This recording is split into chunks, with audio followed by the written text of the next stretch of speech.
কালকে দেখলাম এক যুবককে সাদার জন্য নির্মম ভাবে প্রকাশ্যে মানুষের সামনে মব তৈরি করে পিটিয়ে হত্যা করা হলো। এরা জালিম, এরাও ইয়াজিদের প্রেতাত্মা। কথা বল না কেন? তারপরে দেখলাম আমাদের এই ব্রাহ্মণবাড়িয়ার সরাইলে একটা মেয়ের নাম ময়না, তাকে হত্যা করা হলো। শুধু হত্যা করা হয় নাই, জালিম এরা ইয়াজিদের প্রেতাত্মা। আমাদের ভাই মাওলানা রইসউদ্দিনকে নির্মমভাবে ঘন্টার পর ঘন্টা পিটিয়ে হত্যা করা হলো মব তৈরি করে। আজও পর্যন্ত আমরা মাওলানা রইসউদ্দিনের হত্যার বিচার আজও পর্যন্ত পাই নাই, আসিয়ার হত্যার বিচার পাই নাই, ময়নার হত্যার বিচার পাই নাই। কালকে যে ভাইটাকে নির্মমভাবে হত্যা করা হলো তার হত্যার বিচার আমরা পাবো কিনা? বাংলাদেশে এরকম হাজার হাজার মাইল কোল খালি হয়ে যাচ্ছে, নির্মমভাবে পিটিয়ে হত্যা করা হচ্ছে। এই হত্যার বিচার আমরা পাচ্ছি না।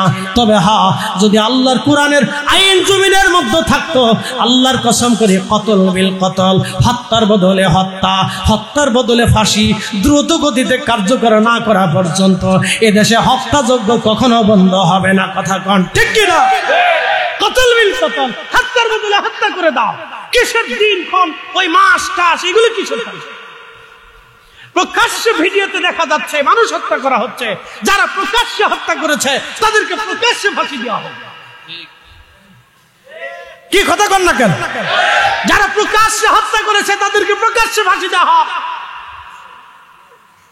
আইন পাস করা হোক। যারা প্রকাশ্যে মানুষ হত্যা করতেছে তাদেরকে প্রকাশ্যে হত্যা করা হোক, ফাঁসি দেওয়া হোক। আল্লাহর কসম করে বলি, এইভাবে 210টাকে যখন ফাঁসি দেওয়া হবে, বাংলাদেশে মারামারি খুনোখুনি কাটাকাটি বন্ধ হয়ে যাবে। যিনি ক্ষমতায় আসেন তিনি লঙ্কায় উঠে যান, তিনি রাবণ হয়ে যান। কি কথা কন না? যিনি ক্ষমতায় বসে তিনি রাবণ হয়ে যান। খালি চারপাশ দিয়ে রাবণ দেখতেছেন না, রাবণ, রাবণের পর রাবণ, রাবণের পর রাবণ। কবে আমাদের তকদির পরিবর্তন হবে আমরা জানি না। তবে একটা কথা মনে রাখেন, শাহজালালের জমিন, শাহপরানের জমিন, শাহ আউলিয়ার জমিন, শাহ আলী মুক্তাদির জমিন, খাজা বাবা আজমিরের জমিন, মুজাদ্দিদ আল ফাসানি সিরহিন্দির জমিন, আউলিয়া کرامের জমিনে, আউলিয়া کرامের জমিনে, আউলিয়া کرامের ইজাজত প্রাপ্ত যদি কোনো রাষ্ট্রপ্রধান ক্ষমতায় বসে, তাহলে আমরা আশা করি শান্তি দেশে প্রতিষ্ঠিত হতে পারে। ঠিক কিনা? কিন্তু তাতে দেশের মানুষ বুঝবে না, সব খালি আউলা জাউলা, আউলা জাউলা, শুধু আউলা জাউলা। দেশের মানুষ তা বুঝবে না। তো প্রিয় উপস্থিতি, আল্লাহ এগুলি থেকে আমাদেরকে জন্য হেফাজত করেন, বলেন আমিন। আল্লাহ কোরআনে বললেন, মান কাতালা নাফসান বিগাইরি নাফসিন আও ফাসাদিন ফিল আরদি ফাকান্নামা কাতালান নাস জামিআ।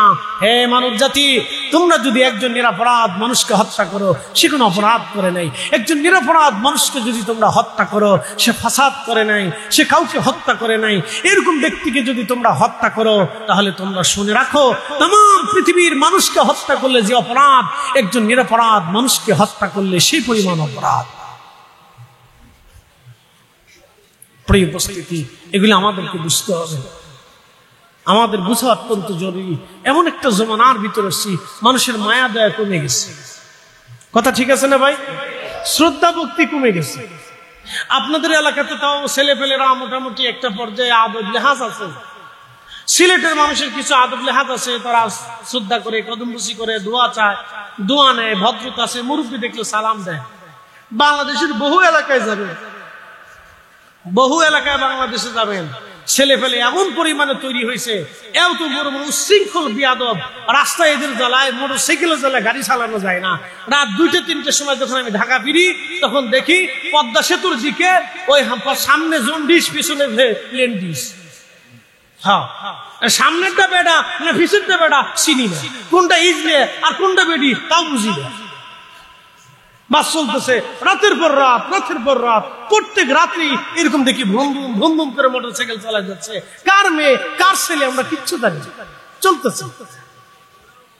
আগামীর দিন আমাদের জন্য ভয়াবহ কঠিন দিন আসতেছে, আগামীর দিন আমাদের জন্য ভয়াবহ আসতেছে। এমনি আমরা সামাজিক ভাবে অধপতনের ভিতরে আছি, সামাজিক অবক্ষয়ের ভিতরে আছি, রাষ্ট্রীয় রাজনৈতিক অবক্ষয়ের ভিতরে আছি, অর্থনৈতিক অবক্ষয়ের ভিতরে আছি। স্বাধীনতার 54 বছর পার হওয়ার পরেও আমাদের এখনো অর্থনৈতিক মুক্তি হয় নাই, সামাজিক ভাবে আমরা পরিচ্ছন্ন হতে পারি নাই, রাষ্ট্রীয় পর্যায়ে এখনো আমাদের বিশৃঙ্খলা যায় নাই। রাষ্ট্রীয় রাজনৈতিক বিশৃঙ্খলা যায় নাই, অর্থনৈতিক মন্দা এখনো যায় নাই, রাষ্ট্রীয়ভাবে একজন আমরা স্বাবলম্বী হতে পারি নাই, পারিবারিকভাবে এখনো শিক্ষা ব্যবস্থার পরিবর্তন হয় নাই, এখনো আমরা কিচ্ছু হয় নাই। 54 বছর পার হয়ে গেল, আমরা কিচ্ছু পেলাম না। বড় আফসোস। অথচ আমাদের পরে স্বাধীনতা পাওয়ার পরেও বহু জাতি অনেক উন্নত হয়ে গেছে, আর আমরা এখনো সেই আতুর ঘরের মধ্যে পড়ে গেছি। এটা আমাদের তাকদীর। এই জন্য এগুলির থেকে বেরিয়ে আসতে হলে আমাদেরকে দোয়া করতে হবে, আমাদের আগামীর প্রজন্ম সন্তানদেরকে তৈরি করতে হবে যেন তারা প্রত্যেকে কাট্টা সুন্নি মুসলমান হয়। মনে রাখবেন, আউলিয়া প্রেমিক যারা তারা মানুষ হত্যা করে না, রসুল প্রেমিক যারা তারা মানুষ খুন করে না। কথা কন নাকি, ঠিক কিনা? দেখেছেন আজ পর্যন্ত কোন সুন্নিরা মানুষ খুন করেছে? দেখেছেন? নাই। মানুষ খুন করে না। যারা রসুল প্রেমিক তারা মানুষ খুন করে না, যারা আউলিয়া প্রেমিক তারা মানুষ খুন করে। আল্লাহর হাবিব হযরত বেলালের কুরে ঘরে তাশরীফ এনেছে।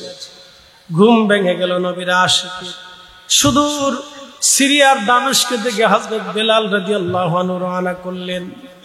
সুদূর সিরিয়ার দামেস্ক থেকে রওনা দিয়ে মদিনাতুল মুনাওয়ারাতে আসলেন। 2-4টি পথ না, হাজার হাজার মাইলের পথ অতিক্রম করলেন। হেঁটে আসলেন, বাহনে চড়ে আসলেন, রওজা শরীফে ঢুকলেন। তখন ছিল তাহাজ্জুদের সময়। হযরত বেলাল রওজা শরীফের পাশে বসে গেলেন। ইমাম তাকিউদ্দিন সুবকি আশ-শিফা ওয়াস সাকামের মধ্যে লেখেন, হযরত বেলাল রাদিয়াল্লাহু আনহু রওজা শরীফের পাশে বসিয়া রওজা শরীফের ধুলাবালিগুলি মাথার মধ্যে মাখাইতেছিলেন। ধুলাবালি গুলি নিয়া মাথার মধ্যে মাখাইয়া হযরত বেলাল রাদিয়াল্লাহু আনহু রওজা শরীফের যে কাঠের জালি দিয়ে ঘিরে রাখা ছিল, ওই জালি মোবারকের সঙ্গে মাথা খানা ঠেকাই দিয়ে বেলাল কাঁদতেছে আর বলতেছে, হুজুর, গোলামকে স্বপ্নে আসতে বলেছিলেন, গোলাম আপনি রসুলের কদম মোবারকে হাজির হয়ে গেছি। নবীজি আসতে বলেছিলেন, আমি বেলাল আপনার কদমে আসছি। ইয়া রাসূলুল্লাহ, গোলামকে আসতে বলেছিলেন, গোলাম আপনার কদমে হাজির। বসে বসে বেলাল কান্না করে। নতুন মুয়াজ্জিন আসছে আযান দেওয়ার জন্য। ঠিক তখনই দেখে না, নবীর মুয়াজ্জিন হযরত বেলাল রাদিয়াল্লাহু আনহু ফিরে আসছে। আহা, ঠিক সেই সময় হযরতে আশিক রাসূল বেলাল রাদিয়াল্লাহু তাআলা আনহু, আহা, সাহাবে کرام বললেন, ও বেলাল, তুমি উঠো, বহুদিন হলো তোমার কণ্ঠের আযান শুনি না। হযরত বেলাল বললেন, না, আমি আর আযান দেব না। সাহাবীরা অনুরোধ করলেন, কোন অনুরোধে কাজ হয় না। কারণ একটা কথা বেলাল বললেন, সাহাবীরা রে, নবীজির ইন্তেকালের পরে আমি আযান দেওয়া বন্ধ করে দিয়েছি, আমার পক্ষে আর আযান দেওয়া সম্ভব না। ঠিকই তাই, নবীজির ইন্তেকালের পরে আর বেলাল কোনদিন আযান দেন নাই। বহুদিন নবীর মুয়াজ্জিনের আযান শুনলো মদিনা। আহা, সাহাবীরা পাগল পড়া, বেলাল আযান দাও। সাহাবীরা বলতেছে, বুঝছি আমাদের কথায় হয়তো বেলালের মন গলবে না। দেখো হাসান হুসেন আসেনি, হাসান হুসেন বললে বেলাল আযান দিবে। ইমাম তাকিউদ্দিন সুবকি লেখেন, ইমাম হাসান হুসেনকে ডেকে নিয়ে আসা হলো। তখনও ওরা 2 ভাই, তখনও তারা বালক, মাত্র 2 ভাই। 2 ভাই তখনও বালক। ইমাম হাসান হুসেন রাদিয়াল্লাহু আনহুমা আসছে। হযরত বেলাল রওজা শরীফ থেকে উঠিয়া দৌড়াই যাইয়া ইমাম হাসানের বুকের মধ্যে মাথা ঠেকাইয়া ইমাম হাসানকে জড়িয়ে ধরে কান্না করতেছিল। আবার ইমাম হুসাইনের বুকের মধ্যে মাথা ঠেকাইয়া হযরত বেলাল জড়িয়ে ধরে কান্না করে। কারণ ইমাম হাসান আর হুসাইন দেখতে নবীজির মতো দেখা যাইতো। আল্লাহর হাবিবের পবিত্র সুঘ্রাণ তাদের দেহ থেকে বের হয়ে আসতো, তাদের চেহারা থেকে নবীজির নূর চমকাইতো। এত সুন্দর ছিল তারা। নবীজির তৃষ্ণাগুলি নিবারণের জন্য হযরত বেলাল ইমাম হাসান হুসেনকে জড়িয়ে ধরে কান্না করতেছিল। কিছু সময় পরে হযরত বেলাল রাদিয়াল্লাহু আনহু ইমাম হাসান ডাক দিল, নানার মুয়াজ্জিন কতদিন হলো তোমার কণ্ঠে আমরা আজান শুনি না।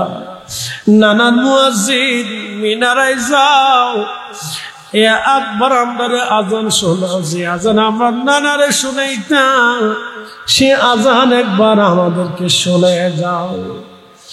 আশিক রাসূল হযরত বেলাল দৌড়ে চলে গেলেন মিনারা। যেই মহিলার সাথ বনু নাজ্জার গোত্রের মহিলার সাথ ছিল।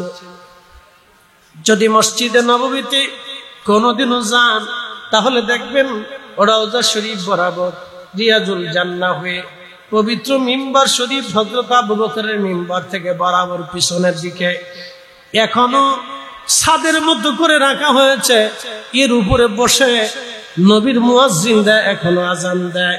মসজিদে নবীর মুয়াজ্জিনরা ওইখানে দাঁড়াইয়া এখনো তারা আজান দেয়।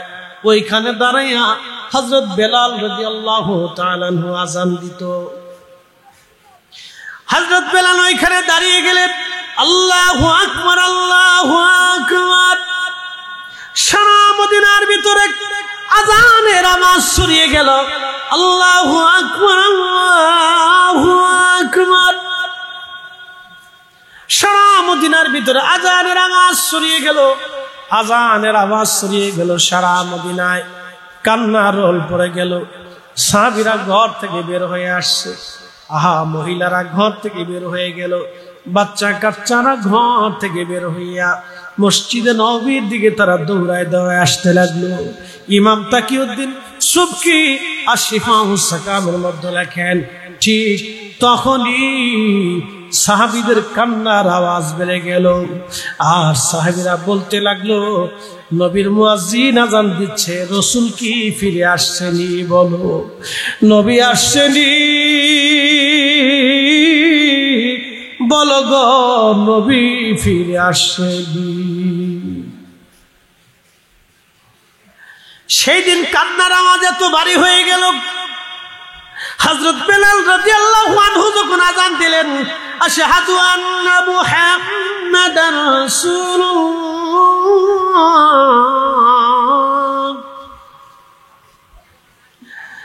ঠিক তখনই মদিনার মাটিগুলি থর থর থর থর করে কেঁপে উঠল। একবার জোরে বলা যাবে কি ইয়া রাসূলুল্লাহ? পৃথিবীতে কারো আজানে কোনদিনও মদিনার মাটি কাঁপে নাই, পৃথিবীর জমিন কাঁপে নাই। একজনের আজানে পৃথিবী কেঁপেছিল, তিনি হযরত বেলাল। পৃথিবীর মাটি থর থর থর থর করে কেঁপে উঠল। হযরত বেলাল অজ্ঞান হয়ে পড়ে গেলেন। হযরত বেলাল হাসরের ময়দানে আজান দিবেন, হযরত বেলাল জান্নাতের ভিতরে তিনি আজান দিবেন। বেলালের আজান শুনিয়া জান্নাতীরা হাজার হাজার বছর বেলালের দিকে তাকায় থাকবে। একবার জোরে বলা যাবে কি ইয়া রাসূলুল্লাহ? আর সসে জিয়াদা মর্তবাওয়ালা রওজে রাসূলুল্লাহ কা ওনসি রওজে আনোয়ার পর গুনাহগার কি লাখ সালাম ইয়া নবী সালাম আলাইহি। এগুলি করার আগে 100 বার ভাবে, 1000 বার চিন্তা করেন। প্রিয় ভাই আমার, অনেক রাত হয়ে গেছে, রাত 12টা 10 মিনিট, 1.5-2 ঘন্টা আলোচনা আপনাদের সামনে উপস্থাপন করছি। আপনারা যে ওয়াজ শুনবার চান, এক ওয়াজ থেকে আরেক ওয়াজে চলে গেলে এই বিরাট মুসিবত। আমরা জানি এই ওয়াজ আপনারা বহু শুনতে চান, বহু এলাকায় এই ওয়াজের আবদার আসে। এই ওয়াজ করতে করতে আমি ক্লান্ত হয়ে গেছি। হযরত বেলালের আলোচনা এটা এত পরিমাণে সারা পৃথিবীতে ভাইরাল যে সর্বমহলের মানুষ এই ওয়াজ শোনে, সব জায়গায় শোনে। এই ওয়াজ শুনে মানুষের মুহাব্বত বাড়ে, ইশকে রাসূলের চোখের পানি আসে।